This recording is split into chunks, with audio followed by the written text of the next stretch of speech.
नच कराएला छोरी ऑर्केस्ट्रा में, नच कराएला छोरी ऑर्केस्ट्रा में।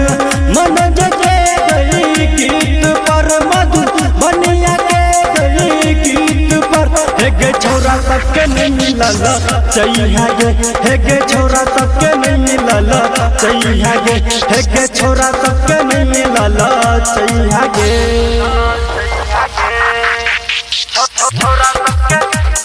छोरा सबके नहीं मिलल चाहिए गे।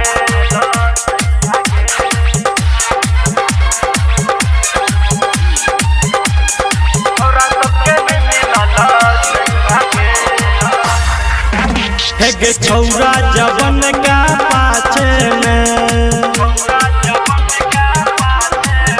हाँ बुरबा बैठल छो देखी आगे में। हाँ छौरा जवन का पाछे में, बुरबा बैठल छो देखी आगे में। दुनिया भोगे उलटा गे, बुरबा पसक कोई नहीं करेगे।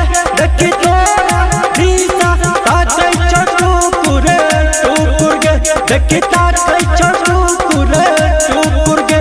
हेगे छौरा सबके नहीं मिलल चाहिए गे, हेगे छौरा सबके नहीं मिलल चाहिए गे, हेगे छौरा सबके नहीं मिलल चाहिए गे, हेगे छौरा सबके नहीं मिलल चाहिए गे।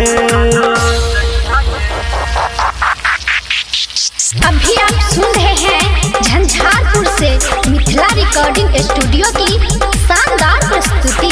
छौरा सबके नहीं मिलल चाहिए गे।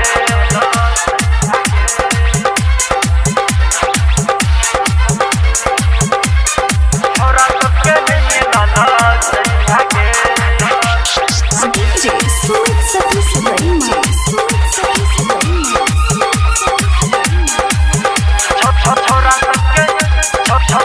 सबके नहीं मिलल चाहिए गे। रतन से चक्कर चले छो,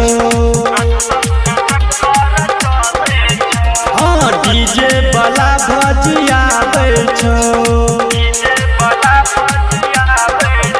हाँ शंकर से चक्कर चले छो, मिथुन छोरा भजियाबे छो।